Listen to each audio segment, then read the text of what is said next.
All right, welcome to Spoiler Kings. My name is St. Kramer, Brian the Grizzly, Brandman Brandon, and we are talking about our last topic of the night, Mando Season 3, Episode 2. Yes. Oh, boy. Right off the bat, what do you guys think? What do you guys Oh, this was a good one. like? I really like this one. From an action standpoint, I thought it was cool.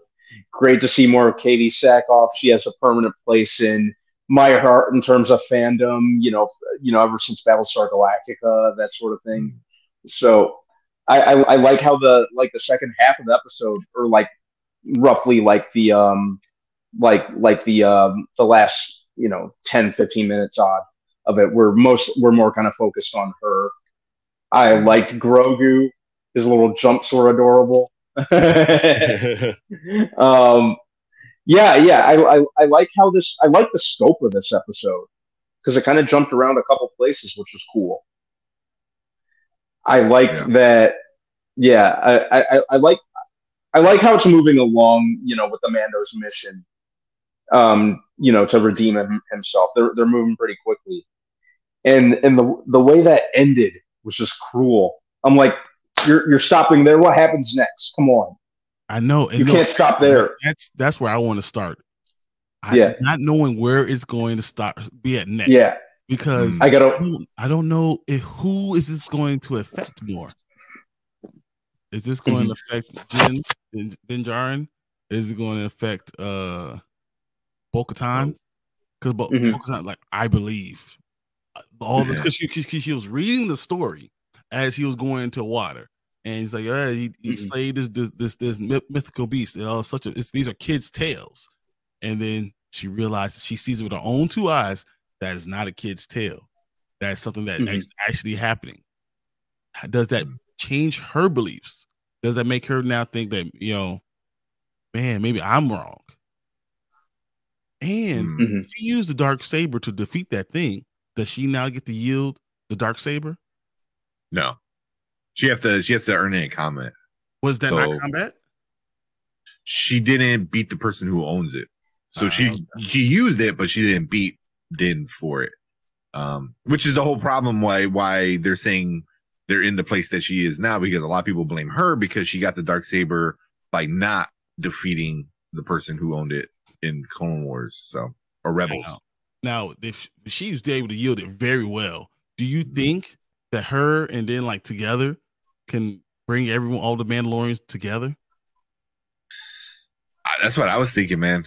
That was what I was thinking. A lot of people are like definitely trying to like put them together. Like they're like, they should be a couple. I don't know. Maybe a couple, but I know that they can definitely be, like, I believe in it, like, because Mando, when you believe in somebody, he believes in them. He got their back, and if he has her back, and he's like, all right, I'm going to repay you for you saving my life. I'm going to get everyone together. We're going to come back and take over this planet again. And as you've been saying for years, the Mandalorian, the person who's going to end up really yielding the dark saber is most likely Grogu. And this type of storyline will yield itself to that very well. So for me, man, this episode was awesome. Like, especially if you know the lore and everything like that. So here real quick. So Derpy said it was definitely a better episode than the premiere, 100%. But for me, they're still very, very, very Disney family friendly. I mean, that's all it's gonna be, man. Yeah, you're not gonna get anything different. Yeah. It's previous seasons tones that take me out of it. Even the previous seasons were very family friendly. Yeah, I mean, here you get somebody literally stabbed in the chest with the darksaber. So exactly. I mean, that's as about violent as you're gonna get. A blaster. And I mean, the one monster got from the top to the bottom. Like she sliced them bad. Yeah. But it was all a mech suit. So the part was like the little head thingy. Is that it was also disappointing on how abruptly it ends after they reach the surface. It was just confusing and disappointing. I don't know. I liked the way they did that. I liked it because one, the next episode is going to be 56 minutes long.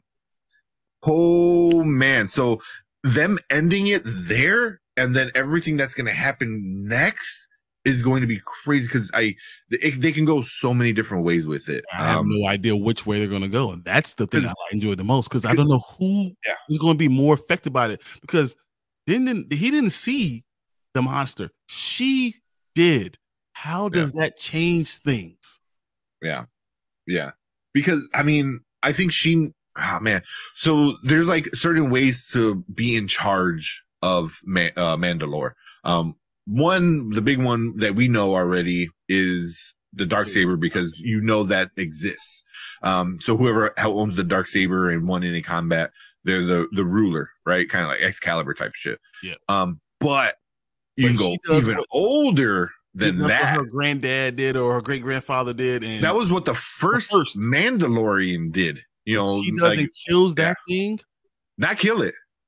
Rides it. Oh, she has to be the rider of it. Oh, kind of like what Boba Fett did. She has to, if she like can learn how to ride it and like tame it and stuff like that. So, yeah.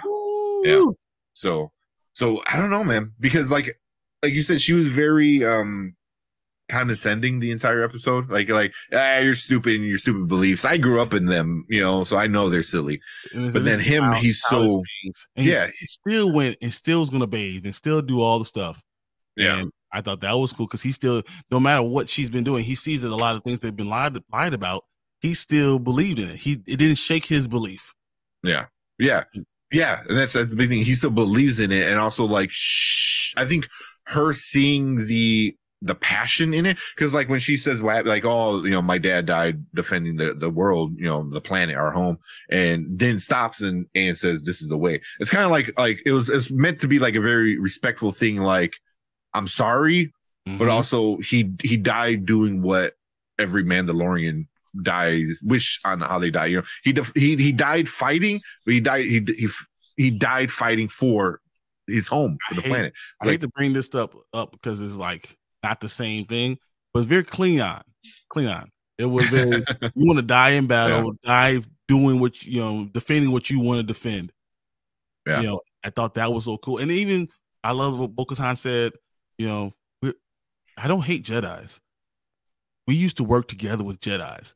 Yeah. Giving you insight, kind of foreshadowing what's going to be in the future with Grogu. So I just thought that this was a very important episode, and I cannot wait to the next one because the next one's going to be mind blowing. I literally going to come back and be like, the first thing we're going to be like, wow.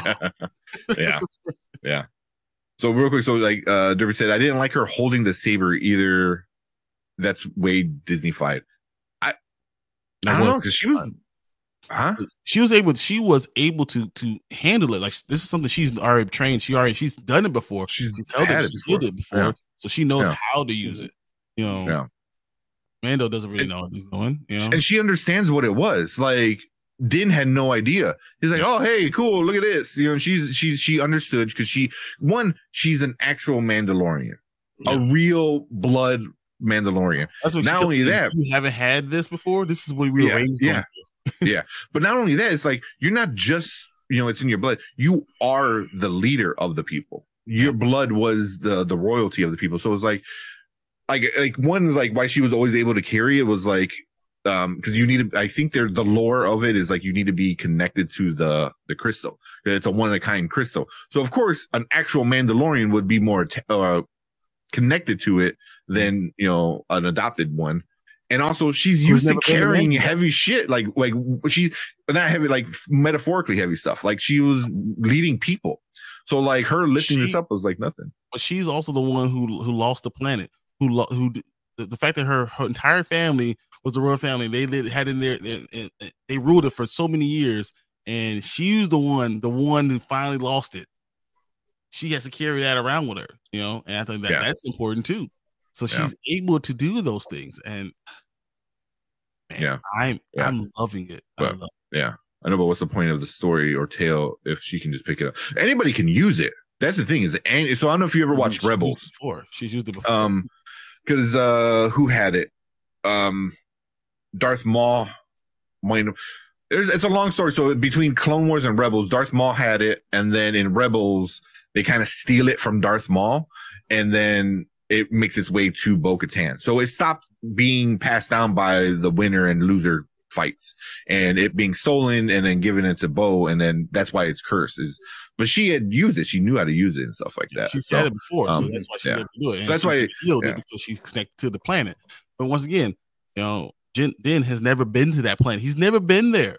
Yeah, she's like, how can someone be more Mandalorian than me? Yeah. And I think that's going to be another thing. So she bathed. Technically, she did bathe in the running the waters of Mandalore again. Yeah. So she should be forgiven if she doesn't take off her. Do you think she doesn't take her helmet off again? Does she believe in the ancient things, the teachings? I don't. No, she don't believe in that. You sure? Not in that, because there's different kinds of ancient teachings. I don't think she believes in that one. Well, if she finds that she starts realizing that those kid stories might not just be kid stories, and we come in the next week of her having an identity crisis. No, for me, the Watch is like she already came from that group. So if you like, I know it's hard because like this character has been around already. So this isn't the first version of this or first seeing of this version. Like originally, when we first met Bo-Katan, she was part of Death Watch. Yep. And then she saw how crazy they were, which Death Watch, the leader, was voiced by Jon Favreau. Yep. So that's how that's all connected. But she leaves and makes her own group, the Night Owls or whatever the hell they're called, and but I don't think she was ever part of that, because to me, the Watch, they're not the good guys. They're not the good guys. She didn't believe in the stories. She kept on saying that the stories were for kid tales. Yeah. But now it seems like she does believe in that some of these stories are true. Yeah. How can you believe in some and not believe in the others? I don't know. I don't know where they're going to go with it, but I just can't wait to see. Yeah, well, that's true, because he's like, it goes back to her. It's not going back to her. It will go to Din. It still belongs to Din. She just picked it up and used it. It's still his, because it doesn't matter who's using it. It's who it belongs to by combat. Din won it in combat, so it's his. So until, she fights him for it, which I think might happen. I don't know if she will, because I think he's going to be the one that's going to yield it for her. Like he's going to be like the hand. Yep. Or they won't follow her, but they will follow him, and he's going to be the connection between the two sides. So this is not Disney fight. I've said that from the beginning, man. I said that from season 1. He's going that Grogu is the Mandalorian. Mandalorian is Grogu. From the beginning, he said this. He said it 100 times. So here, because I know Brandon, I know you got some more to say. Real quick, one thing for me for now. So we're fighting between, does Bo fight the beast, or does Din fight the beast? What if Grogu? Because he already has the beast mode Jedi thing where he can talk to beast and calm them down and stuff. Mm-hmm. He can easily go up there and touch it and jump on its back. So now she's the ruler by blood. He's got the sword. He's got the beast. And between the three of them, they're like the freaking holy Mandalorian trifecta. I don't know. Yeah. And I wonder how much Grogu is going to fit into that. And are they going to? My big fear is they're going to use Grogu in every big predicament, almost as like a cheat code, basically. Yeah. Well, do your thing. Him being Jedi is going to change. I mean, that was actually cool when you saw the monster get thrown out of the cave because he's used his Jedi, power. Mm-hmm. Mm-hmm. And if he could do that, that's going to be really interesting. Which I didn't understand he could do with the I don't remember the beast they're called. They look just like the beast from you ever seen the Time Machine? Yeah. What are those things called? The Great Kings. The ones that like oh my god. Yeah, they almost look like orcs. Exactly. I wish I like that. Yeah. He said, I'm not a hater. I just the tone has changed for me. I don't think it's changed. Morlocks. They look like a Morlock. A Morlock? Yeah, that's what it look like a Morlock. Yeah. Yeah, overall, I don't think the tone has really changed for me. I think it's been pretty consistent. Here and there they would do some random things that are like, I mean, the first season was very like I said, had a formula. season 2 kind of carried that on too, and I hope they're getting away from it. And it seems like they're getting away from it now because, like, you know, he had to find the chip so he can resurrect the droid so he can do the mission. So it was like a mission and a mission and a mission. And like, he's like, yeah, you know, Amy Sedaris was like, take him. And he's like, all right, fuck it. You know, I was like, oh, you're just giving up that like that. So that was, for me, that was a change. You know, a good change. No, you know, speaking of Amy Sedaris, no matter what role she plays, I'll always see her as the main character from Strangers with Candy. Yeah. If anyone remembers that show. Even her smile looks like that. It's her smile. Yeah.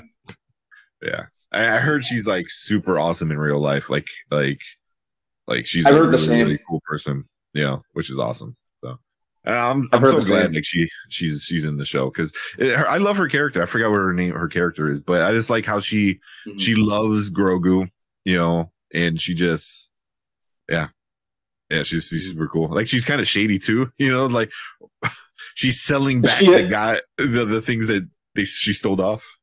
So she is shady. That's in my head canon. She's her character from Strangers with Candy, slightly cleaned up, just retains some of her shady tendencies, and just went out into the galaxy. This is like the descendant of that character. Not even the descendant of that character. I'm in my head canon. It's the same. It's still Jerry Blank from Strangers with Candy. Those things are called the Alamites. Alamites look just like the Morlocks. They look exactly like the Morlocks. Just look it up. I as soon as I saw it, I was like, that's like the Morlocks from Time Machine.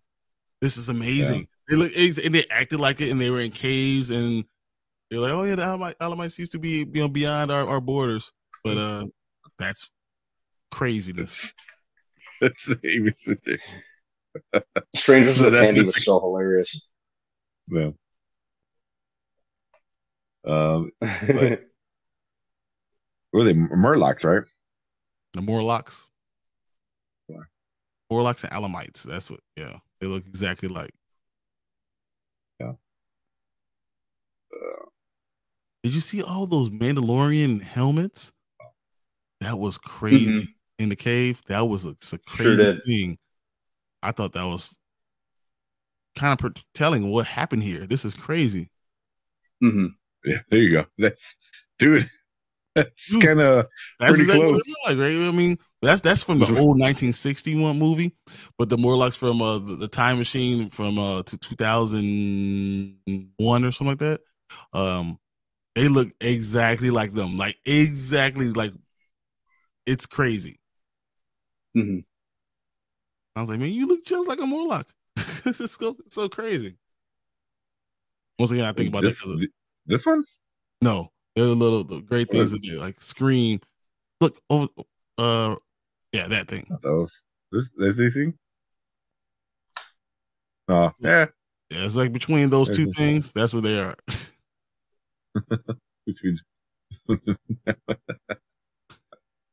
That's funny. Yeah.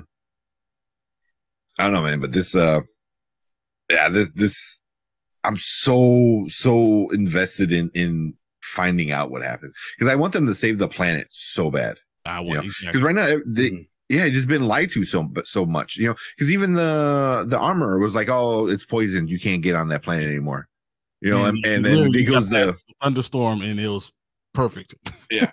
Well, even before that, he goes to Bo, and Bo's like, oh yeah, I've been there a few times already. And he's like, what? And she's like, it's not cursed. You know, it's like, so it's like there's the stories and then the facts, and then a lot of them like intertwine and are extremes of each other and stuff. And it's really interesting how, like, I mean, there's like hundreds of factions of Mandalorians, all the different kinds, you know, and I think Din is going to be the one that brings them all together.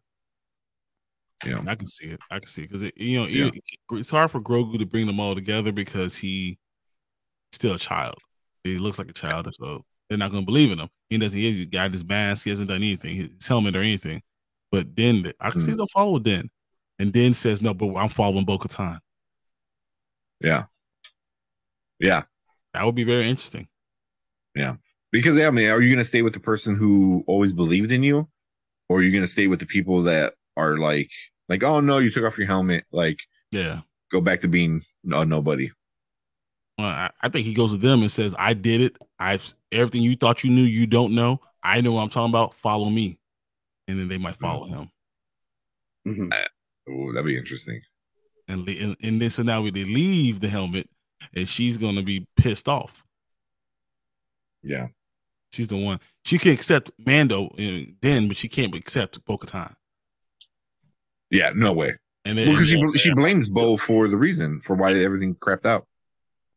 Yeah, I don't know. That's why it's you have the two main factions right now with Bo and the Armor, and they're just so new school, old school. So like, who's right? And I think Din is gonna find a happy medium. Yeah, a way to blend everything and to keep everyone happy, possibly. Yeah. So, and then here we go. So Drippy said, first season was mysterious, adventurous, and serious. Season 2 was serious and motivated by motivated. But season 3, back to mysterious, adventurous, but not serious, Disney-fied. But not serious. I think it's serious. I think it's very serious. Same. I mean, Din almost got like sucked out of all his blood. Exactly. I thought he was gonna cook him. And he's like, because I thought he was gonna rotisserie him, and I was like, oh man. Yeah. The adventurous. I think it's always gonna be an adventure kind of show. That's just I think what it is. Even the mysterious too is kind of cool because the Mandalorians have really cool backstory. And we still don't know what that thing is in the water. Yeah, it's what the hell is the name of the beast? It's their symbol. It's the Mandalore symbol. But what is it called? What the heck is it called? I keep wanting to say Sarlacc, but I know it's not because it's completely different. Oh my god, I may have a brain fart on it. The Mythosaur. There you go. Mythosaur. Okay, yeah. Mythosaur. And they're all supposed to be extinct. So that's why I think Bo seeing it and realizing like, oh shit, that might be my ticket back to like getting my troops back and stuff like that. She rides around with the Mythosaur. That would be pretty cool. Yeah. So she's like, I'll keep that Darksaber. I found something even better. Yeah, but how many times is she gonna save Din? It's like the 5th time she saved his life. That's crazy. Yeah. And he's like, I owe you one. She's like, you owe me a couple. Yeah, you owe me like 8. Talking about. Yeah. I definitely feel like the fact that she is like they foreshadow Bo-Katan saying, I'm gonna give you the full experience, and she was reading this folk tale that she on the tablet, and though Mando believed that she didn't believe anything, but when she sees and realizes it is, does that change anything in her? I think I think it does. Maybe that she doesn't. The helmet. I don't know. That could be yes or no, but maybe she realizes that some of these stories are part of her heritage. It's not just this crazy cult. The Watchers are not just the only answer. It's also part of her heritage too, and she's going to understand that too, and understand that she needs to be understanding on both sides, and that's going to help her be able to deal with other ones that believe something that she doesn't believe, but they still are all Mandalorian. She's going to be willing to accept everyone and bring the Mandalorians together with the help of Din and Grogu. Yeah. I mean, it needs to be its own story because we don't see them in the sequels, but that's fine. I mean, they don't really explore that anyway. So I feel like this could be its own continuous story. They could be they could be rebuilding. On. They could be rebuilding Mandalore. Yeah. Look for a good picture of like a Mythosaur because they're supposed to be like gigantic, like super gigantic. It looks pretty big when under the water. Yeah. Yeah, they're like huge. I think the one that I read was something about right here. There's like giant dragons, basically. Mm-hmm. But Yeah, I get it. But it's gonna be super interesting to see what happens with. I'm more interested in Bo's story now than I am with Din. Yeah, he closed the wrong one. Yeah, I'm more interested in Bo's story than Din's story right as of right now. He's gonna kick me out. That's what's in the streets. You think that's what it's gonna turn into? Well, the Mythosaur is probably bigger than that. But yeah. That's kind of cool. I don't know. What do you think, Brandon? What do you think about Bo?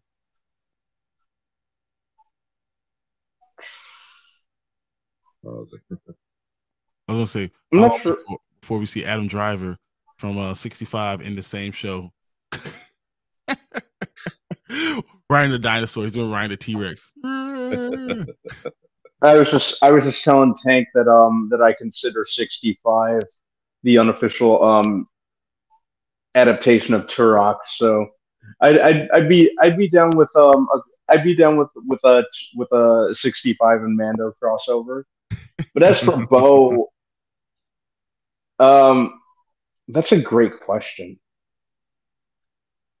I can't. I have so much trouble like speculating where things will go moving forward one way or the other. And nowadays I'm just waiting it out. I really gotta rack my brain and like exhaust myself just kind of speculating and that sort of thing to the point where I'm like, you know what, let me just hold off and see what happens. So whatever happens, I'll take it. Pretty much. Yeah. Which is probably the best way to go. Mm-hmm. For it. Oh yeah, because here's a perfect example. You know, because we also had her. She didn't really fight with it, but the armor picked it up, turned it on, and told Din what it is. You know, so yeah, so people can use it. Yeah, you know, so, but yeah, I'm interested in Bo's story right now because I want to know what she does. Because she was always a very interesting character for me, even in the Clone Wars, you know, and going into Rebels. And we're getting another big Mandalorian, you know, with Sabine Wren, you know, coming out pretty soon in Ahsoka. Yeah. So, and she's a whole nother faction of it. The Wrens are huge, like a huge family in that lore of everything. So it's gonna be interesting. It's gonna be cool. You know, with all these Mandalorians running around, and you know, and Sabine's awesome. I always loved Sabine. She was just like a badass, you know, like, and just completely like tagged up her armor and was all crazy with it and shit. So yeah. I just wonder where we're gonna go with this, and are we gonna get a crossover in Mandalorian with Ahsoka, and is it through the Mandalorians? I guess I wouldn't rule it out. I wouldn't rule it out. Yeah. I think you would have to introduce Sabine first through Ahsoka, and then once that happens, I could definitely see Sabine showing up in season 4. Or you just says, you know, she calls out to all Mandalorians to come back to home to their planet. It is no longer cursed. It's never been cursed. I'm calling out to all the universe to come home. Sabine hears it, goes there, but Ahsoka goes there. And that's how she crosses with Mandalorian with Din again and Grogu, which I think that would be a good way to do it. But yeah, I'm no Filoni, so we'll see.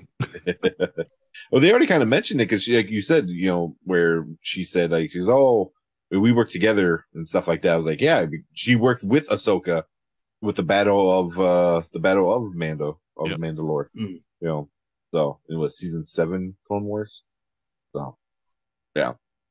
I don't know, man. I love this episode. I thought it was good, and I cannot wait for an hour.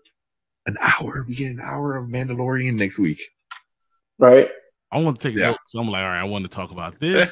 there's other things I wanted to talk about that I was comparing different things to different movies, and I forgot about them. I was like, man, that's all right. I'm gonna write it down, and we're gonna have a whole discussion. I'm ready.